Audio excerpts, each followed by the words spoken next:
तो आज मैं आप लोगों को बताऊंगा कि किस तरीके से आप PW ऑनलाइन बैचेस का या फिर PW ऑफलाइन बैचेस जो भी विद्यापीठ के क्लासेस होते हैं उनका आप कैसे रिफंड ले सकते हो। अगर गलती से आपने एडमिशन ले लिया है या फिर आपको क्लासेस अच्छी नहीं लगती तो ऑब्वियस सी बात है आप रिफंड लेना चाहते होगे। तो कैसे ले सकते हो, इस पर कोई डिटेल वीडियो किसी ने नहीं बनाई है। एंड जब भी आप सर्च करते हो आपको मिसलीडिंग इन्फॉर्मेशन ही मिलते हैं जिससे आपको एक्चुअल डेटा नहीं मिल पाता। तो वीडियो में सब चीज़ बहुत ही आसान तरीके से समझाया गया है।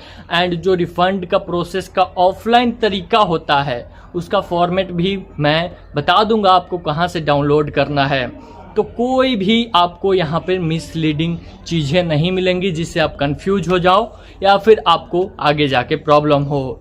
तो रिफंड का पहले तरीका जान लेते हैं, किस किस तरीके से आपको रिफंड मिल सकता है ऑनलाइन बैचेज में। सबसे पहले तो आपने अगर ज़्यादा रिकॉर्डिंग नहीं देखी है, बैच खरीद लिए हो ज़्यादा रिकॉर्डिंग नहीं देखी है तो फिर आपको रिफंड मिलने के चांसेस हैं या फिर मिल ही जाएगा। हाँ, ऐसा ही होता है कि अगर ज़्यादा रिकॉर्डिंग आपने नहीं देखी है तो रिफंड मिल जाता है। दूसरा चीज़ ये है कि अगर आपने वो रिकॉर्डेड लेक्चर्स जो होता है वो डाउनलोड किए हैं तो आपके रिफ़ंड होने के चांसेस बहुत कम हो जाते हैं।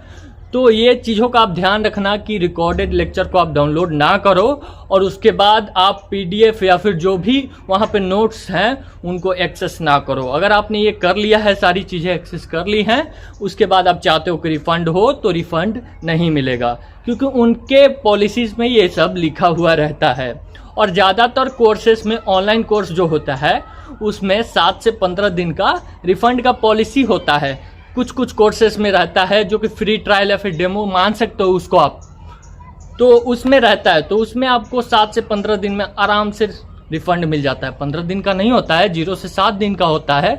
तो 1 हफ्ते के अंदर आपको रिफ़ंड लेना होता है। अगर आपको क्लासेस अच्छी नहीं लगी तो आप कोई वैलिड रीज़न दो या फिर मेडिकल का कोई रीज़न दो या फिर ट्रांसफ़र का या फिर कुछ भी ऐसा रीज़न दो, फाइनेंशियल इशू का रीज़न दो या फिर कुछ भी ऐसा रीज़न जो वैलिड हो, ठीक है। एंड अगर वो वैलिड हुआ तो आपको रिफ़ंड मिल जाएगा। बहुत ही आसान तरीके से आपको रिफ़ंड मिल जाएगा।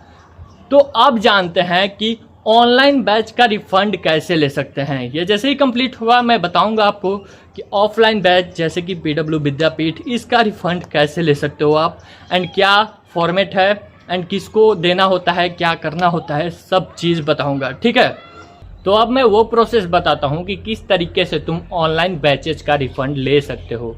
तो प्रोसेस बहुत ही सिंपल है। तुम PW के सपोर्ट पे मेल करोगे जो कि कुछ ऐसा है, support@pw.live। इस पे तुम मेल करोगे एंड उसके बाद तुम अपना ऑर्डर ID या फिर पेमेंट रिसिप्ट या फिर कोई भी मतलब या फिर रजिस्टर्ड ईमेल भी अगर तुम देते हो और उसके बाद वैलिड रीज़न देते हो कि हाँ इमरजेंसी है या फिर डुप्लीकेट पेमेंट हो गया है या फिर रॉन्ग बैच मैंने ले लिया है, तो तुम्हें आसान तरीके से मिल जाएगा। लेकिन ये बात याद रखना कि रिफ़ंड बहुत ही इंस्टीट्यूशन या फिर कोई भी कोचिंग सेंटर हो, ऑनलाइन ही क्यों ना हो, वो रिफ़ंड करने में बहुत ही प्रॉब्लम जनरेट करते हैं क्योंकि रिफ़ंड से रिलेटेड कोई भी गवर्नमेंट का ऑफिशियल रूल नहीं है कि कोचिंग सेंटर्स को कितना रिफ़ंड करना है कितना नहीं करना है। तो ये लोग आपस में अपने से पॉलिसीज बनाते रहते हैं, तो ये इन पर डिपेंड ज़्यादातर करता है। लेकिन ये जो पॉलिसी बनाते हैं, पॉलिसी लिखते हैं,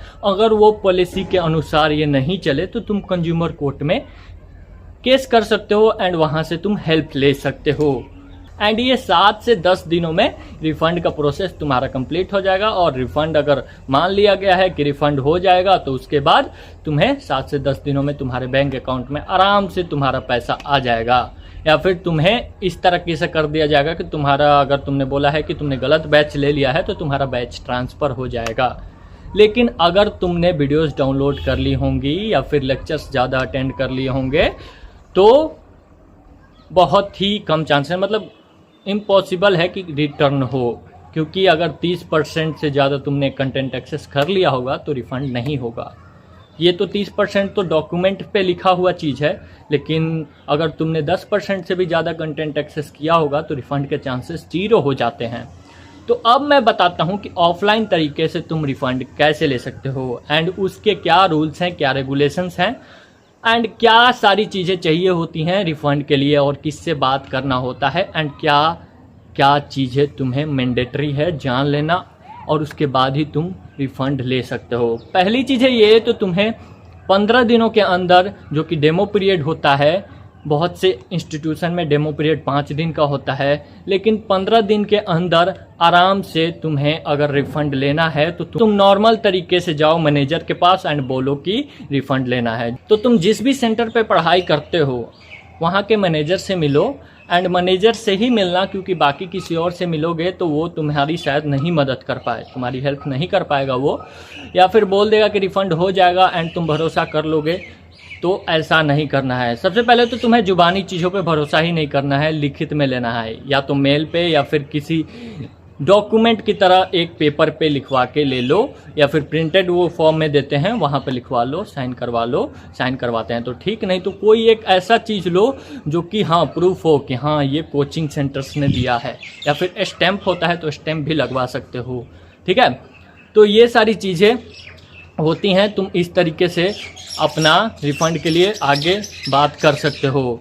एंड अब बताता हूँ मैं कि किन किन बेसिस पे तुम रिफ़ंड ले सकते हो। पहली चीज़ तो तुम्हारा जो रजिस्ट्रेशन फ़ी होता है वो हर जगह पे नॉन रिफ़ंडेबल होता है एंड सारे कोचिंग्स में यही होता है, कहीं कहीं पर तो रिफ़ंड होता भी नहीं है। मैं वो कोचिंग्स के भी बारे में बताऊंगा अभी आगे वाले जो भी वीडियो आएंगे उनमें।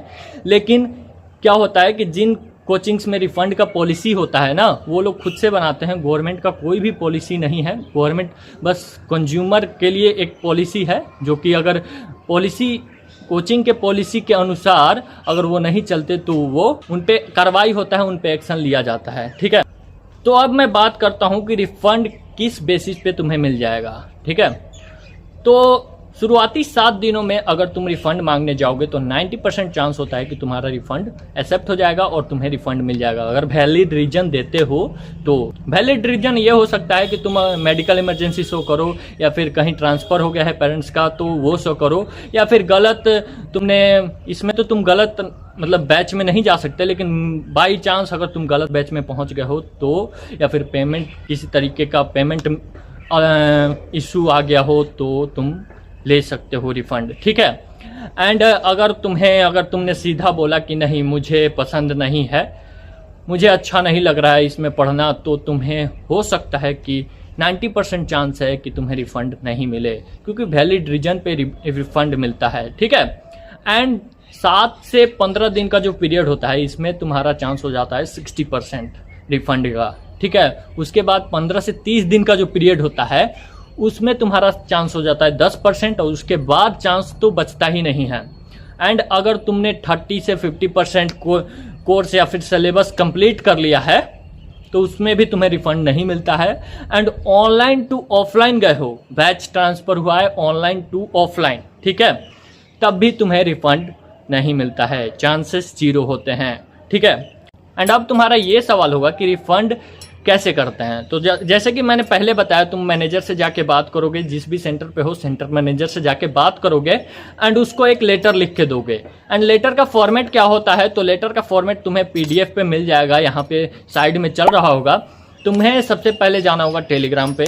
जैसे ही तुम नॉर्मल तरीके से टेलीग्राम पे जाते हो वहाँ पर समथिंग ओरिजिनल सर्च करना। ठीक है, तो साइड में दिख रहा होगा तुम्हें क्या सर्च करना है एंड उसके बाद तुम चैनल पे पहुंच जाओगे, ऊपर पिन किया होगा छात्र दल ऐसे कुछ करके होगा, उस पर स्टूडेंट कम्युनिटी, वो स्टूडेंट की हेल्प करने के लिए है, तो उस पर तुम क्लिक करो, वो चैनल ज्वाइन करो एंड उसके बाद वहाँ पे लिखा होगा कि PW refund format style, letter वाला वो जो भी फॉर्मेट होगा वो लिखा होगा। ठीक है, वहाँ से उसको डाउनलोड करो, वहाँ पे सारी चीज़ें डिटेल में बताई गई हैं, वो PDF है, उसमें तुम्हें 2 पेज मिलेगा। ठीक है, एंड उसमें अगर तुम्हें जैसे भी तुम्हें लिखना है वहाँ पे बताया गया है कि मैनेजर को लिखना है तो कैसे लिखना है। एंड अगर तुम्हारे नेम की जगह पर नेम होगा एंड जो भी चीज़ें हैं जो तुमने बैच ट्रांसफ़र की हैं, बैच ID या फिर जो भी चीज़ें होंगी उसमें सारी डिटेल्स हैं, तो टेंशन मत लो, वहाँ से जाकर डाउनलोड करो एंड उस हिसाब से एक लिखो, कॉपी या पेज पे लिख के लेटर दे दो, या फिर उसको प्रिंट करवा के आराम से तुम दे सकते हो उसी तरीके से। ठीक है, तो वो उसको देने के बाद तुम आराम से रिफ़ंड मिल सकता है तुम्हें। अगर तुम्हारा वैलिड रीज़न होगा तो तुम्हें रिफ़ंड मिल जाएगा, और अगर वैलिड रीज़न नहीं होगा तो तुम अच्छे से पूछ लेना कि रिफ़ंड मिलेगा कि नहीं मिलेगा। लेकिन लास्ट में मैं बता दूं कि कोचिंग सेंटर्स बहुत ही दिक्कत क्रिएट करते हैं, बहुत ही अटकाते हैं, बहुत सारे बार बुलाते हैं तुम्हें सेंटर पे, एंड कम से कम 1-2 सप्ताह बुलाएंगे तब जाके तुम्हारा रिफ़ंड अप्रूव होगा या फिर नहीं होगा, ये भी उन्हीं के हाथ में होता है।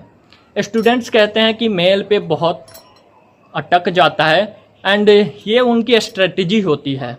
जैसे कि तुम जानते हो मैं हर एक चीज़ें तुम्हें डिटेल में बताता हूँ एंड सच बताता हूँ, तो उनकी स्ट्रेटजी होती है कि नहीं ये बच्चा रिफ़ंड नहीं ले, एंड बार बार इसीलिए बुलाते हैं ताकि परेशान होकर ये आए ही ना, उसके बाद ये रिफ़ंड लेने से बच जाए, या फिर जो गिवन टाइम पीरियड है वो आगे बढ़ जाए। बच्चे यही गलती करते हैं कि जाके सामने से नहीं बोलते हैं रिफ़ंड के लिए, या फिर भूल जाते हैं, तो वो जो गिवन टाइम पीरियड होता है ना वो आगे क्रॉस कर जाता है और रिफ़ंड नहीं मिल पाता है। ठीक है, तो वीडियो इन्फॉर्मेटिव लगी हो तो वीडियो को लाइक कर देना, चैनल को सब्सक्राइब कर लेना, एंड टेलीग्राम पे जाके वो फॉर्मेट डाउनलोड करना मत भूलना, नहीं तो तुम मैनेजर को वो फॉर्मेट में लिख के नहीं दे पाओगे, भूल जाओगे। ठीक है, तो ये मत भूलना, नहीं तो तुम्हारा जो पैसा है वो बर्बाद हो जाएगा।